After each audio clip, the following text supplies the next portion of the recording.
आपातकाल से बहुत पहले कुरुक्षेत्र में दमन का काम शुरू कर दिया था बंसीलाल जी ने। नवंबर 1974 में जयप्रकाश जी ने चुनौती दी थी कि मैं टोटल रिवॉल्यूशन इंदिरा गांधी को उखाड़ करके फेंकने का, तो बंसीलाल जी ने ये घोषणा की कि कुरुक्षेत्र में एक भी परिंदा पर नहीं मार सकता।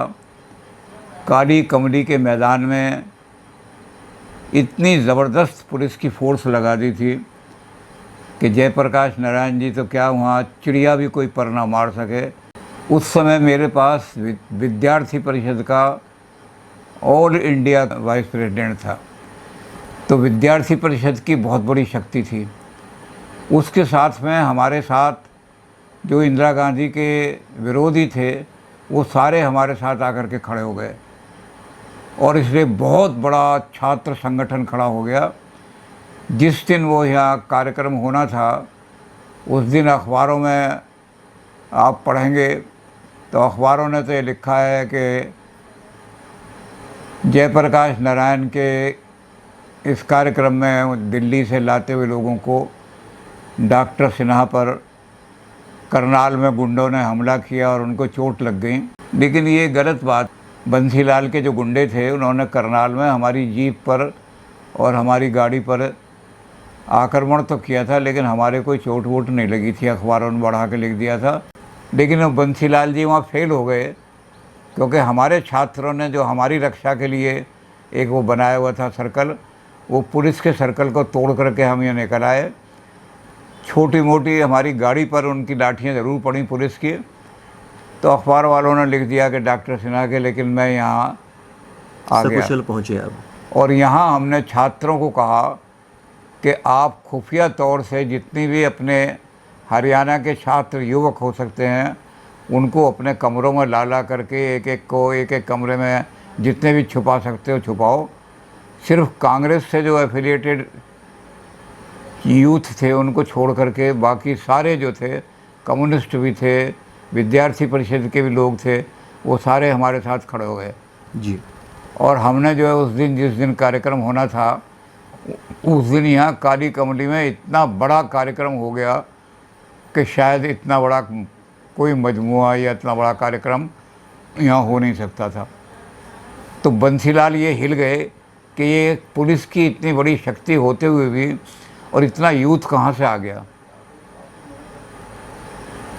जब उनको सारा देखा उन्होंने पुलिस से पूछा, उन्होंने कहा जी एक ही आदमी ऐसा है जो सारी यूथ पावर को इकट्ठा कर सकता है, और उसने सबको मिला करके छात्र संघर्ष समिति के नाम से एक समिति बना ली है।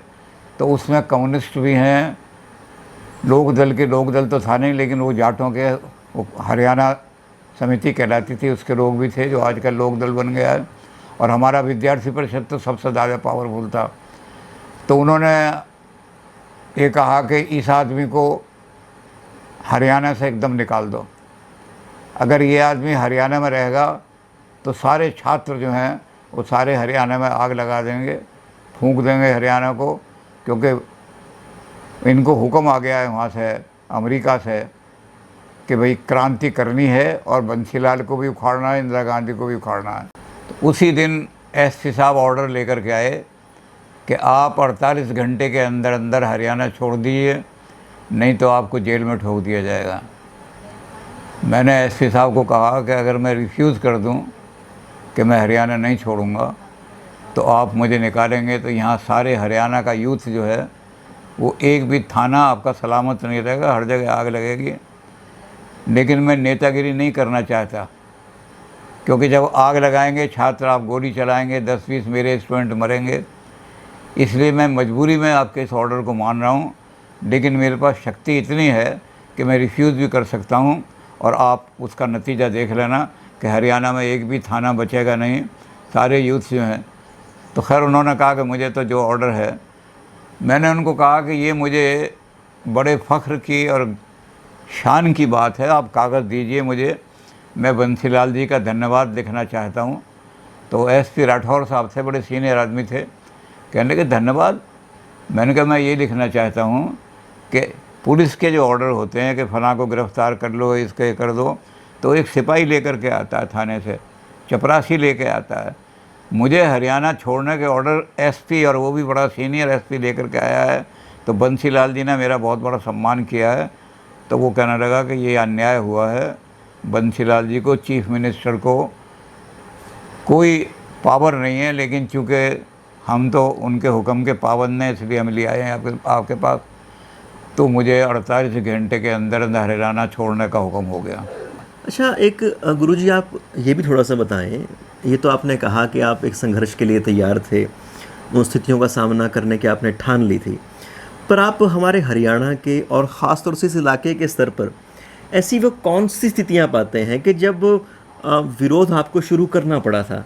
बड़ी खामियां ये थी कि जयप्रकाश नारायण जी इस बात के पक्ष में थे कि जब इंदिरा गांधी हार गई हैं और कोर्ट में इन्होंने चैलेंज किया है तो इनको गद्दी छोड़ देनी चाहिए, और इंदिरा गांधी किसी ना किसी तरह से गद्दी पर जमी रहना चाहती थी।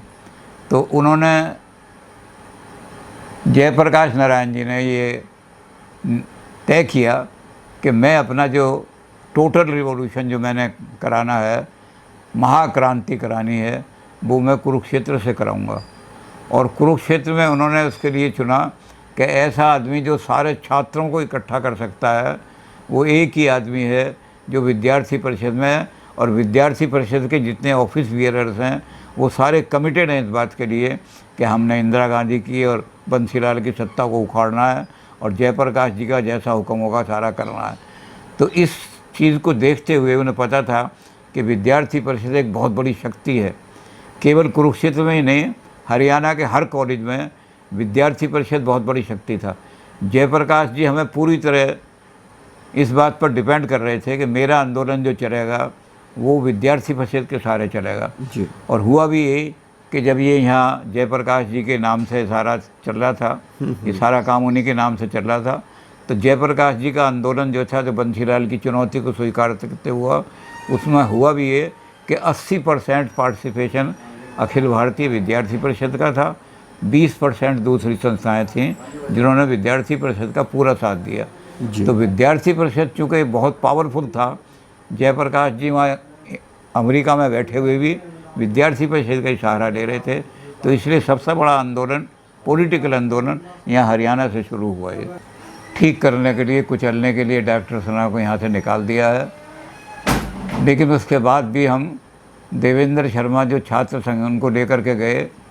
हमने वहाँ दिल्ली में ख़ास तौर से इंडियन एक्सप्रेस जो अखबार है उसका सहारा लेकर के बंसीलाल जी के ख़िलाफ़, और यहाँ जो दमन चक्र चला रहे थे बंसीलाल जी के, उनके ख़िलाफ़ बड़े तकड़े तकड़े, बहुत ही तकड़े तकड़े स्टेटमेंट दिए। और वहाँ जयप्रकाश जी का जो दफ्तर था, गांधी पीस फाउंडेशन, उसमें बैठ करके हमने इस आंदोलन को चलाया। यहाँ एक बहुत बड़ा ग्रुप था जी, जिसको हम ब्रजगोपाल ग्रुप कहते हैं। अच्छा जी। उस ग्रुप के अंदर ईश्वर त्यागी थे, दिवाकर शर्मा थे, यानी बहुत से वो छात्र थे जो छात्रों के अंदर बड़े प्रोमिनेंट माने जाते थे। लेकिन वो सारे के सारे, 2-4 को छोड़ करके, वो सारे के सारे विद्यार्थी परिषद के ऑफिस बियरर थे। कुरुक्षेत्र के बारे में तो उन्होंने, वाइस चांसलर ने ये किया कि हमारी सर्विस से टर्मिनेट कर दी जाए। तो उन्होंने जो नोट बनाया उसमें पहली लाइन ये लिखी कि ऑल दो देयर वर मैनी पर्सन्स, बस doctor Sinha was most eminent among them, he was the most vocal among them. तो कहते इसलिए डॉक्टर सिन्हा सबसे ज़्यादा प्रोमिनेंट है, इसको यहाँ से निकाल दिया जाए तो सारा आंदोलन इनका फेल हो जाएगा। तो ये उन्होंने पहला वाक्य यही लिखा था। आगे जाके वाक्य में लिखा कि हमने इनको फोर्स किया कि ये हरियाणा छोड़ करके चले जाएं ताकि यहाँ पीस रेस्टोर हो सके। उसके बाद मुझे 1964 में विद्यार्थी परिषद का काम दे दिया था। सारे भारतवर्ष में उपाध्यक्ष का रूप मुझे दिया था और विद्यार्थियों को इकट्ठा करके एक राष्ट्रवादी शक्ति खड़ी करने का काम किया था। इस राष्ट्रवादी शक्ति को कुचलने का काम इंदिरा गांधी की सारी सरकार कर रही थी। आरएसएस के पास पब्लिक इमेज नहीं थी। राष्ट्रीय दृष्टि की वजह से निष्ठावान लोग बहुत थे, जिस जगह जम जाएं, लेकिन कोई जिनकी पब्लिक इमेज हो, तो पब्लिक इमेज के लिए हमने जयप्रकाश नारायण जी, राज नारायण जी, ऐसे लोगों को जिनकी पब्लिक में बहुत ज़्यादा इमेज थी, उन्हें पकड़ लिया। तो तुम पतित मैं पतित पावन दोनों काम सरे। हमें एक ऐसा आदमी चाहिए था जिसकी इंडिया में बहुत बड़ी इमेज हो, वो हमें जयप्रकाश जी मिल गए।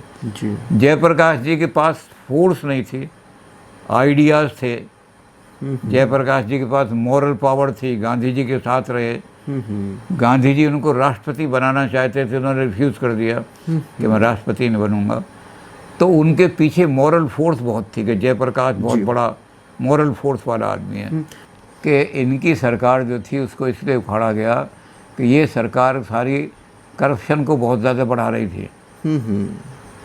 और यहाँ तक हो गया था कि एक ही फैमिली की सत्ता चलती रहे, उनके हाथ में ही पावर रहे। इंदिरा गांधी चाहती थी कि हमारे हाथ से पावर ना निकले, इसलिए वो हर तरह का षड्यंत्र करने के लिए तैयार थी। जयप्रकाश नारायण जी को मरवाने तक के लिए तैयार थी, राज नारायण जी को बंद करने के लिए तैयार थी कि यह सारा काम किया जाए। तो वो एक जो देश के अंदर एक वातावरण चल रहा था, उस वातावरण में ये चल रहा था कि पॉलिटिकली अपने जितने लोग हैं उनको किसी तरह से दमन करके और हम पावर अपने हाथ में कैप्चर करके ऐसा कर रहे हैं कि जितना भी करप्शन, जितनी भी गड़बड़ सारी हो रही है देश के अंदर, हर तरह की इकोनॉमिक गड़बड़ भी है, दूसरी गड़बड़ भी है, पॉलिटिकल भी गड़बड़ है, तो वो हमारे हाथ से शक्ति न निकले। उस शक्ति को चैलेंज करने वाले आदमी दो चार थे। अटल बिहारी वाजपेयी थे, बहुत तकड़े आदमी थे। दत्तोपंत ठेंगड़ी थे, नानाजी देशमुख थे। इन लोगों का बड़ा पब्लिक भी इमेज बहुत थी और हमारे युवाओं में तो बहुत ज़्यादा योग, जैसे अटल बिहारी हैं, युवा इनको अपने देवता की तरह पूजते थे। अटल बिहारी का कोई भी ऑर्डर आ जाए तो सारा यूथ खड़ा हो जाता है एक साथ उनके साथ। बंसीलाल जी के खिलाफ इमरजेंसी में हमने बहुत काम किया जी। इसमें हमने 4 किताबें बंसीलाल जी के खिलाफ लिखी, बहुत भयंकर किताबें थीं। कोई आदमी उनको छाप भी नहीं सकता था, लेकिन हमने क्लैंडस्टाइन छाप करके और उनको बांटी सारे में, और इस तरह बांटी के हम आज तक पकड़ में नहीं आ सके। जो सबसे ज़्यादा पहली किताब हमने लिखी थी वो थी चीफ मिनिस्टर रन्स एमक। चीफ मिनिस्टर पागल हो गया है क्योंकि इतने अत्याचार करा रहा है।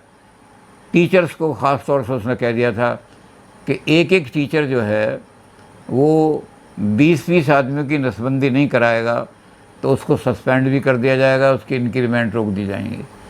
तो टीचर ऐसे लोगों की भी नसबंदी करा रहे थे जिनकी अभी शादियां भी नहीं हुई कि 20 आदमियों को करके देना है सारा का सारा, और गाँवों में जा करके ज़बरदस्ती लोगों की नसबंदियाँ कर रहे थे। तो वो इतना अत्याचार होता, हमने उसमें सारे अत्याचारों का कि बंसीलाल जी ने कितना दमन चक्र चला रखा है सारे हरियाणा के अंदर और कितने घोर अत्याचार हो रहे हैं, क्या क्या चीज़ें लोगों को सताने के लिए हो रही हैं, और ख़ास तौर से टीचर वर्ग को बहुत परेशान किया है।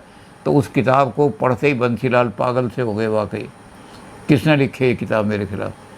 तो चीफ मिनिस्टर रन्स एमक की वो किताब मैंने लिखी, उसमें सारे बंसीलाल जी के दमन चक्र का वर्णन है। दूसरी किताब जो इससे भी ज़्यादा खतरनाक थी वो थी anatomy of a chief minister. Chief minister के परिवार ने कितनी करप्शन की, जो गैस की एजेंसियां ये अलॉट करते, वहाँ वाइन एंड वुमन का खुला खेल चलता था और उसके आधार पे एजेंसियां दी जा रही हैं। तो वो हमने उस किताब के अंदर बंसीलाल जी ने बुला करके जो IAS ऑफिसर था उसको कहा कि ये फ़ाइलों के नंबर जो हैं कि फ़लाँ फाइल में फ़लाँ जगह ये है, ये कोई आदमी कलेक्ट नहीं कर सकता एक्सेप्ट डॉक्टर सिन्हा, क्योंकि उसके छात्र जो हैं, उसके स्टूडेंट हर दफ्तर में बैठे हुए हैं। तो ये किताब उसी ने लिखी हुई है, इसलिए गिरफ़्तार उसको कहीं भी हो हिंदुस्तान में उसको गिरफ़्तार करके लाओ। तो वो किताब भी खूब बिकी और खूब बटी और लोगों ने पढ़ी कि इतनी करप्शन इनके परिवार ने की है एमरजेंसी का फ़ायदा उठा करके। तो वो किताब दी।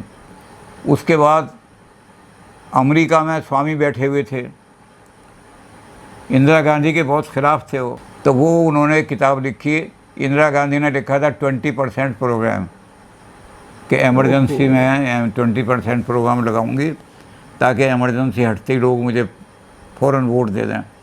तो उसने वहाँ से किताब लिखी 20 पॉइंट मिशमैश, वो हमारे पास रखी हुई हैं सारी किताबें। वो 20 पॉइंट मिशमैश में लिखा कि गंद है सारा जितना भी प्रोग्राम है इंदिरा गांधी ने बनाया है, उसमें फिल्थ के अलावा कुछ नहीं है। अगर इंदिरा गांधी दोबारा किसी तरह इमरजेंसी के बाद पावर में आ जाती हैं तो इंडिया में फिल्थ ही फिल्थ होगा, कुछ नहीं होगा। तो वो किताब भी खैर हमने वहाँ से जयप्रकाश जी के दफ्तर में उन्होंने भेजी और हमने वहाँ से वो किताब को दिल्ली में भी बांटी और हरियाणा में भी बांटी। हरियाणा में ऐसी जगह में जो सेंसिटिव थे वहाँ ज़्यादा बांटी हमने, जैसे सिरसा में ज़्यादा बांटी, हिसार में जो बंसीलाल का इलाका था, भिवानी है वहाँ बांटी। कुरुक्षेत्र में आ नहीं सकते थे क्योंकि यहाँ पुलिस हमें पहचानती थी, लेकिन हमने सोनीपत तक और पानीपत तक वो किताबें बांटी, वहाँ से आगे फिर आगे को इधर को बटी आई। उसके बाद जयप्रकाश जी ने एक किताब बहुत उत्तेजित करने वाली यूथ को, वो वहाँ से किताब लिखी है, भारत के नौजवानों के नाम। और उन्होंने उसमें सारा लिखा कि ये जो एक करप्ट सत्ता है सारी भयंकर इन्होंने जो करा हुआ है, सारा यूथ जो है अगर हमें सशस्त्र क्रांति भी करनी पड़े तो उसके लिए भी तैयार हो। उस किताब को फिर मैंने वहाँ दिल्ली में ही बैठ के गांधी पीस फाउंडेशन में हिंदी में अनुवाद किया और हिंदी में अनुवाद करके वो किताब इतनी, उस किताब को हम क्या करते थे कि जिसको हम देखते थे कि ये RSS से थोड़ी बहुत भी दुकान जुड़ी हुई है, उस दुकान पे 10 किताबें फेंक जाते थे, आगे निकल जाते थे। वापसी में आकर के वो देख लेता था, इतना पैसा वो हमें चुपचाप हमारे हवाले कर देता था उसकी किताब। वो किताब भी बहुत ऐसी किताब है बड़ी उत्तेजित कि देश के अंदर क्रांति करनी है पूरी तरह से। 71 में इतनी बड़ी लड़ाई इंदिरा जी ने जीती थी, बांग्लादेश का निर्माण हो गया, पाकिस्तान के 2 हिस्से हो गए और बड़ी उनकी वाहवाही हुई पूरे देश के अंदर। तो 71 से 74 तक इन 3-4 सालों में ऐसा क्या हुआ था कि पूरी तरह से मामला बदल गया? बात ये तुलसीदास जी ने लिखा है, मंत्री गुरु और वैद्य जन जो प्रिय बोले भय आस, राज धर्म तन तीन कर होए वे गई नाश। अगर मंत्री खराब हों, सलाहकार, तो राज्य का पतन होना आवश्यक है। और उन्होंने कहा कि देखो अयोध्या के अंदर मंत्री बढ़िया हैं तो खड़ाऊ राज कर रही हैं, कोई में मेल एडमिनिस्ट्रेशन नहीं है वहाँ। और रावण तेरे जो मंत्री हैं ये क्या कर रहे हैं, ये भय आस जो तू कहता है उसको हाँ कर देते हैं सारे के सारे, तुझे कोई सही सलाह देने वाला नहीं है, इसलिए तेरे राज्य का नाश होने वाला है।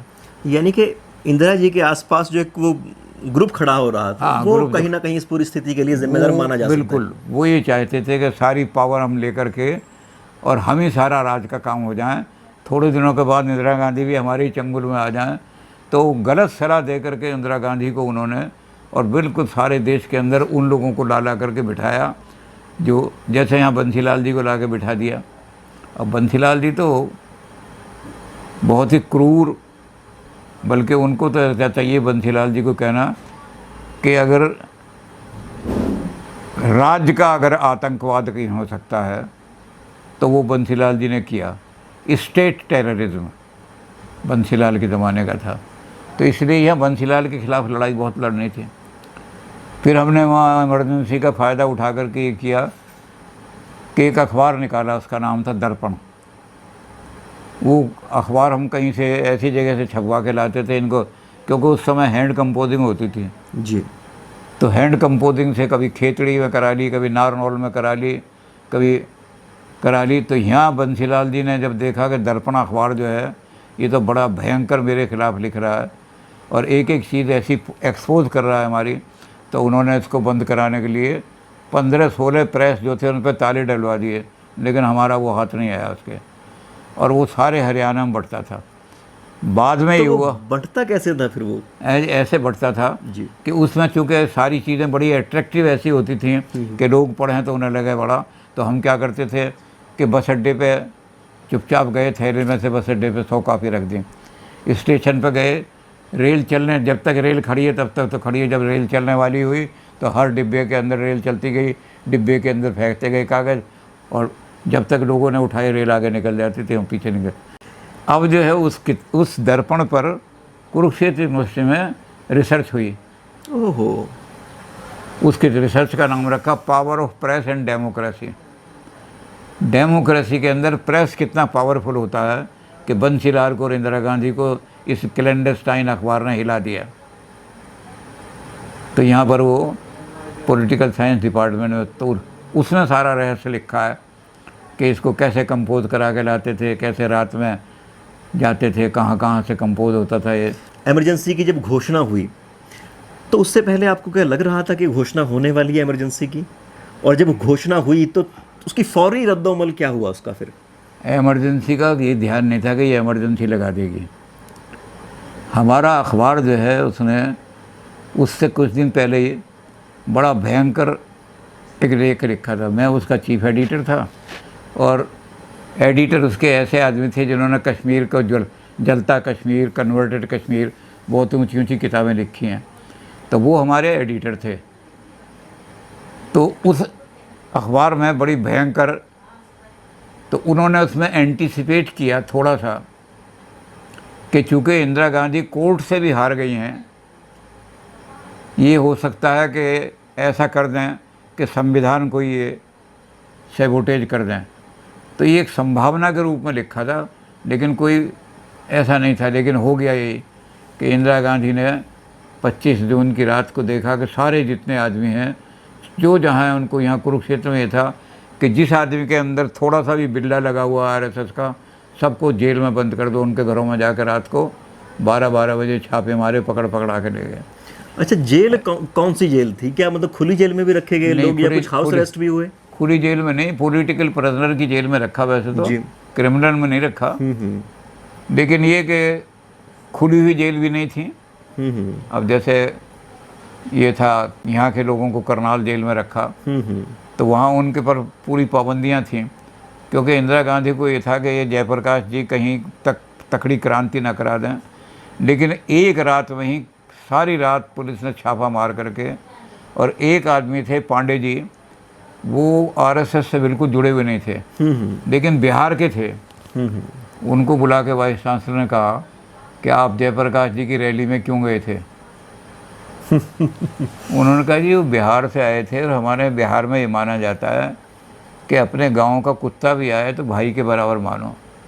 तो मैं तो जयप्रकाश जी की रैली में इसलिए चला गया था कि वहाँ से, तो एकदम उन्होंने उसको कहा कि नहीं तुम झूठ बोलते हो, तुम जयप्रकाश जी के आंदोलन में हो। तो रात को ठंड में ही बिल्कुल उनके बच्चे जो थे उनको निकाल के बाहर फेंक दिया और उनको ले गई पकड़ के पुलिस। उनकी पत्नी फिर हमारे घर गई, हम तो यहाँ थे नहीं, हम तो चूँकि पहले ही भाग गए थे जी, बंसीलाल के हाथ ही नहीं आए थे। तो फिर उन्होंने कहा भाई सिन्हा साहब तो है नहीं, लेकिन हमारे मालिक मकान जो थे उन्होंने कमरा खोल दिया कि हम सुबह आपके बच्चों को जहाँ पहुँचाना है बिहार वहाँ पहुँचा देंगे, क्योंकि आपको तो जेल में डाल दिया। तो ऐसे ऐसे अत्याचार किए कि रात को ठंड में बच्चों को निकाल के बाहर फेंक दिया, सिर्फ इसलिए कि उन्होंने कहा जी मैं जयप्रकाश जी को बिहार से आए थे इसलिए मैं चला गया, नहीं तो मैं कोई किसी आंदोलन से नहीं हूँ। एक तो आपने ये कहा कि जो ख़ास तरह की पब्लिशिंग आप लोग करते थे मिलके, उसमें कुछ सच्चाइयाँ सामने रखते थे अपनी तरह से। तो जो ये अपना लोकल मीडिया था, मीडिया कहें तो खैर बड़े अखबार ही उस वक्त होते थे, बहुत छोटे तो होते नहीं थे, तो उन अखबारों ने फिर इस पूरे मुद्दे को किस तरह से लिया? अखबारों में पूरा सेंसर हो गया था। उसके बारे में एक ही लाइन, हिंदुस्तान का जो बहुत बड़ा ब्रेन था, थिंकिंग ब्रेन, दत्तोपंत ठेंगड़ी जी, उन्होंने एक लाइन लिखी थी। उन्होंने लिखा था कि प्रेस को जब कहा गया कि तुम बैठ जाओ, हिंदुस्तान का प्रेस इतना निकम्मा है कि जब इनको कहा तुम बैठ जाओ तो ये लेट गए। तो ये प्रेस जो था, कुरुक्षेत्र में जो लोग थे वो तो बहुत ही कायर और बुज़दिल लोग थे। एक आदमी भी इमरजेंसी के खिलाफ बोलने की प्रेस वाला शक्ति नहीं रखता था, यहाँ का जो लोकल प्रेस है। अब जब लोकल प्रेस में कोई बोलने वाला नहीं तो क्या कहाँ से यहाँ तो। अच्छा, एक आप थोड़ा सा ये बताएं कि क्या आपातकाल के दौरान शहरों में जो माहौल था और गांवों में जो माहौल था उसमें कुछ फ़र्क था? गाँवों के माहौल वाले जो थे, गाँव वालों पे कोई असर नहीं पड़ रहा था, क्योंकि गाँव में ना इतना आरएसएस का प्रभाव था, ना वो इतना जयप्रकाश जी को जानते थे, ना विद्यार्थी थोड़ा बहुत आरएसएस की वजह से जानते थे कि ठीक है। जनसंघ को इतना पावरफुल नहीं था उस समय, जनसंघ की कोई पावर नहीं थी, 2 आदमी कुल पार्लियामेंट में थे। तो गांव में ज़्यादा असर नहीं पड़ा इमरजेंसी का, शहरों में ही असर पड़ा। और शहरों में तो हुआ कि एक रात के अंदर अंदर हज़ारों आदमी जेल में ठोक दिए। जिस पर भी थोड़ी सी और रात को छापा मारो, 12 बजे इमरजेंसी लगी थी और 3-4 बजे तक हज़ारों आदमियों को जेल में ठोक दिया। नाम बदल करके अपना रंजीत सिंह अपना नाम रखा था। 3 मीटिंग हमने सिरसा के अंदर लिए।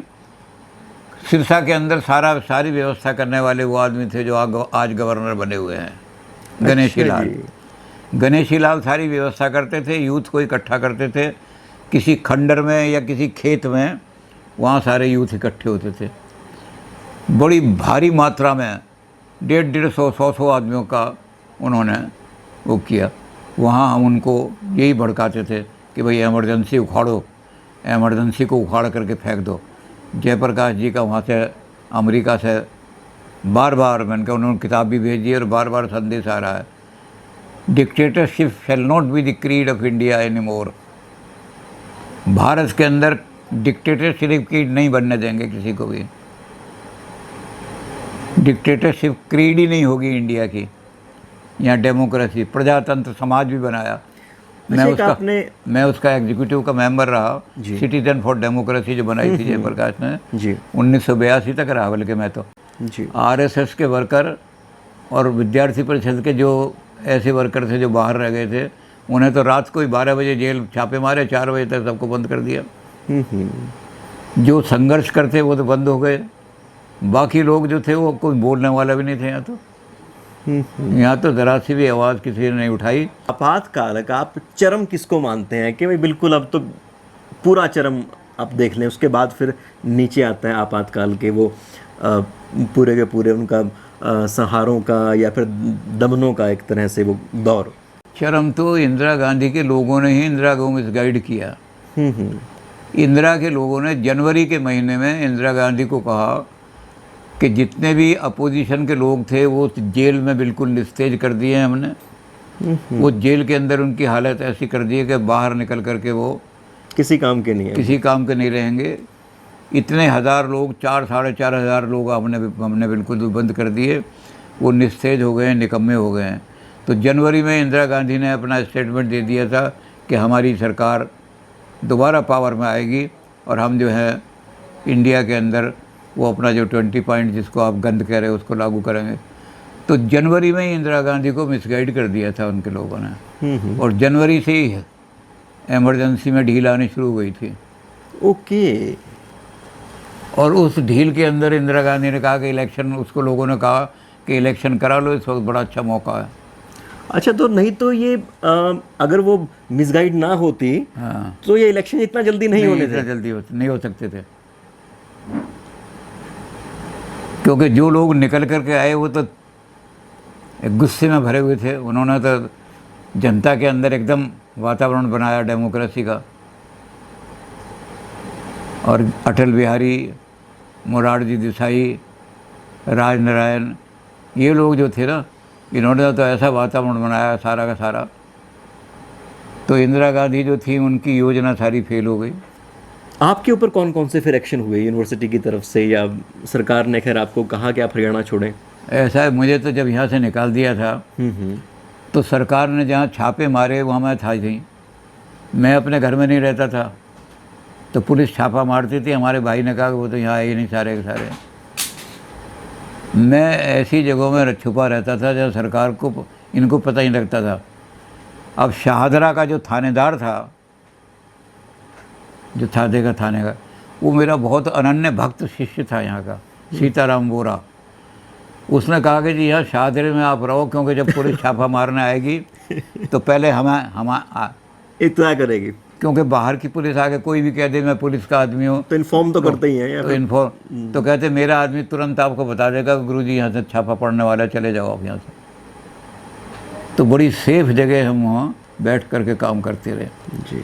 लेकिन जहाँ हम ये अखबार निकालते थे, क्योंकि सारी न्यूज़ इकट्ठी करनी होती थी, वो जमुना जी के किनारे हमने टूटा हुआ बहुत ही खंडर सा मकान लिया हुआ था।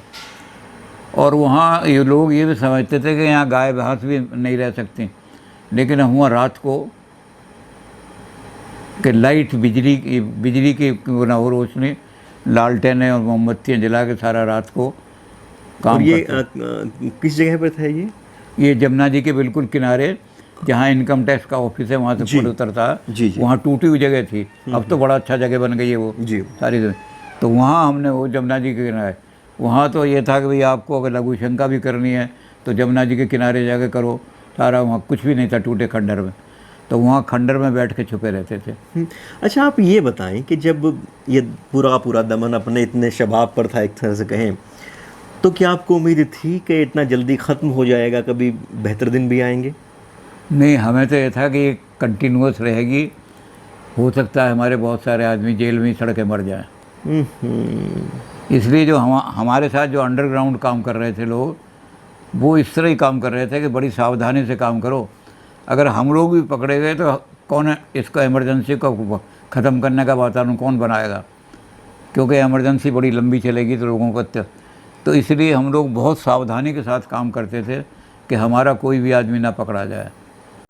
फिर जब ये आपातकाल हटा तो उस वक्त आप कहाँ थे? उस वक्त मैं दिल्ली में था। अटल बिहारी का टेलीफोन आया जी। कि अमेरिका से जयप्रकाश जी का टेलीफोन आया है कि जिस लड़के ने ये सारा आंदोलन चलाया था, छात्र संघर्ष समिति बना करके, और सिन्हा जी ने उसको और हरियाणा प्रेसिडेंट बनाया था, उस लड़के को एमएलए का टिकट ज़रूर मिलना चाहिए, तो उसको टिकट दिलवाओ आप, इलेक्शन जो हो रहा है, क्योंकि इन्होंने जनता पार्टी बना ली थी एकदम। जी। तो मैंने अटल बिहारी जी को कहा, मैंने कहा उस लड़के को राजनारायण ने टिकट दिलवा दिया है, उसका नाम देवेंद्र शर्मा है। अच्छा जी। तो मैंने कहा उसको तो राजनारायण जी ने टिकट दिलवा दिया है। कहने फिर मैंने कहा जी आप किसी और को दे दो टिकट। तो जहाँ ये टेलीफोन आया था, मोबाइल तो होते नहीं थे, जहाँ टेलीफोन आया था उन्होंने कहा कि ये टिकट आप ले लेते। जब मैंने कहा मैं अटल बिहारी जी को धोखा भी नहीं दे सकता, और मैं इसमें कंटेस्ट करने के मूड में भी नहीं हूँ, मैं उसी लड़के को टिकट दिलवाना चाहता था।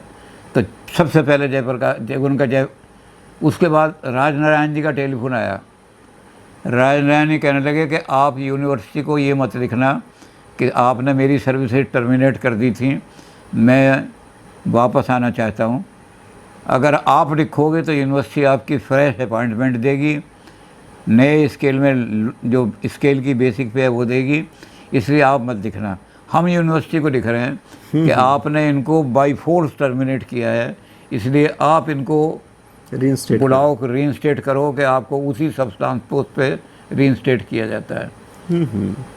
तो वहाँ से जयप्रकाश जी का वाइस चांसलर को टेलीफोन आ गया जी। जो लोग ये छूट करके आए थे जेल से, यूनिवर्सिटी के 20-25 टीचर थे, शहर के भी बहुत सारे लोग थे, लेकिन शहर का तो यूनिवर्सिटी से कोई मतलब नहीं। उन्होंने 25 टीचर ने अभियान चलाया कि इस वाइस चांसलर को निकालो यहाँ से। अच्छा जी। वाइस चांसलर ने बुला के कहा, सबसे पहले मुझे ही बुलाया, तार भेज करके दिल्ली को कहा कि you join immediately on your substantive post. तो मैं दिल्ली से जैसे आया तो वाइस चांसलर ने कहा कि सारी चिट्ठी सारी तो उसने बंसीलाल ने भिजवाई थी। उस दिन जो एसपी आया था वो ऑर्डर लेकर के, वो भी उसने कहा था कि बंसीलाल जी के ऑर्डर हैं, तो बंसीलाल जी के ऑर्डर थे, इसलिए मेरे ऊपर मुझे जो सारे इनको टीचर्स को आप ही मनाओ।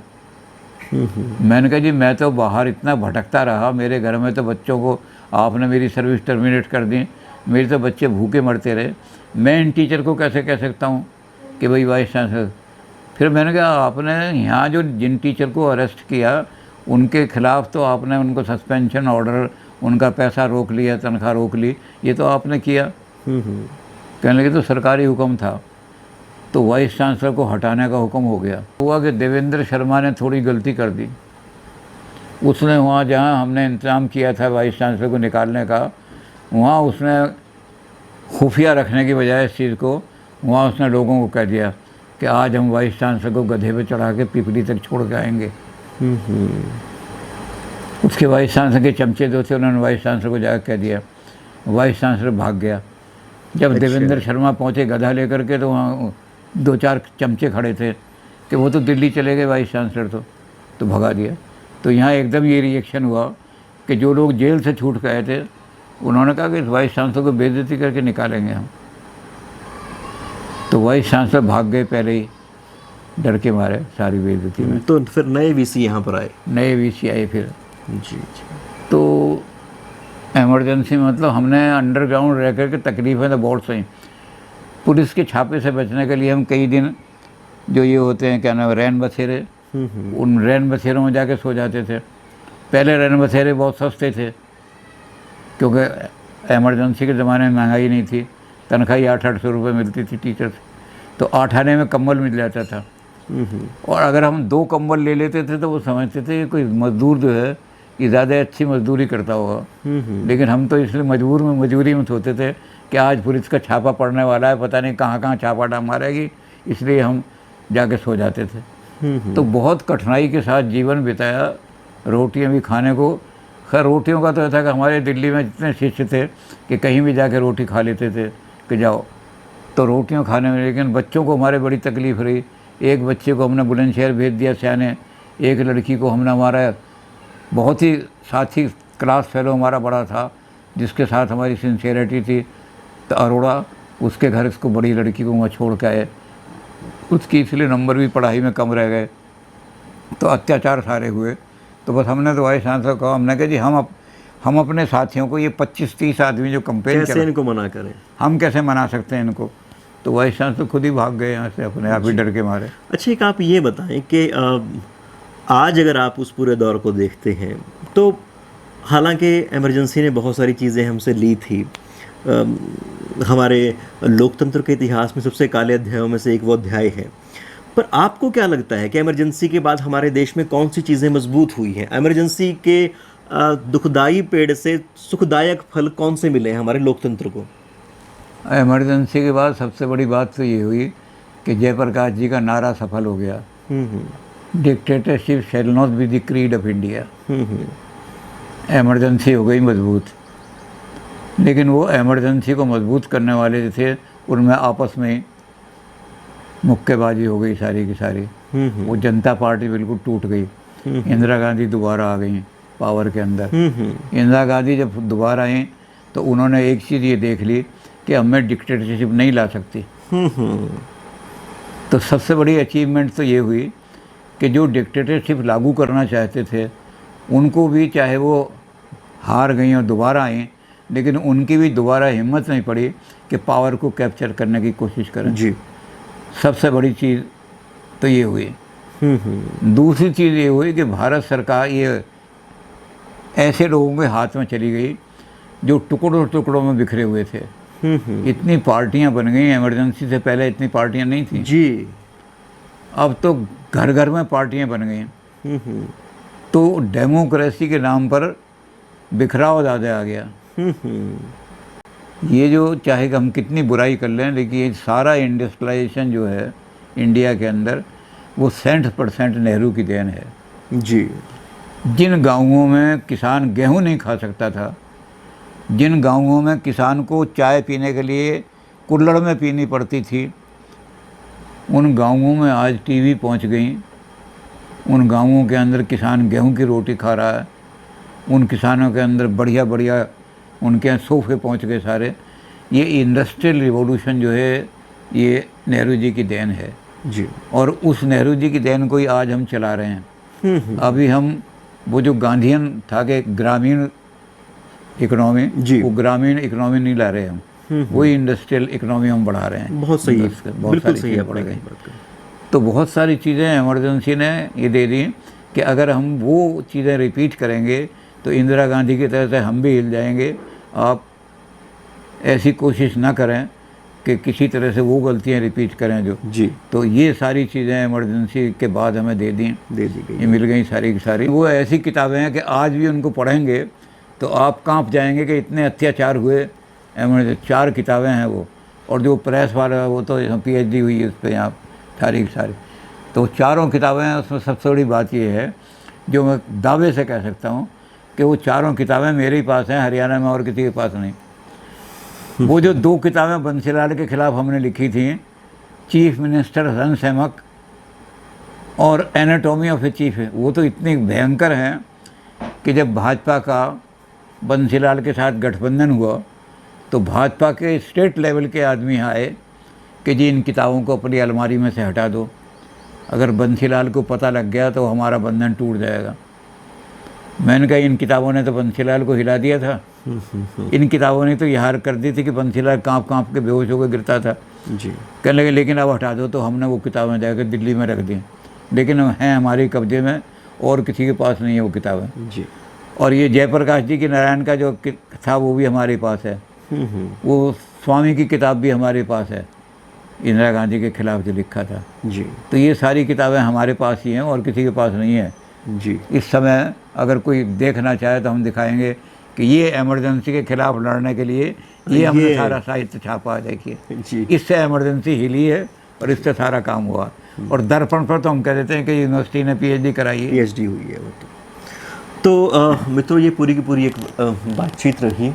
हमने उस दौर को, उस आपातकाल को याद किया और हमारा इस बातचीत को करने का मकसद किसी एक पार्टी को, किसी एक व्यक्ति की मानहानि करना नहीं है, पर उस घटना को, उस घटनाक्रम को समझना है जिसने हम सब की ज़िंदगी को इतने बड़े स्तर पर प्रभावित किया था।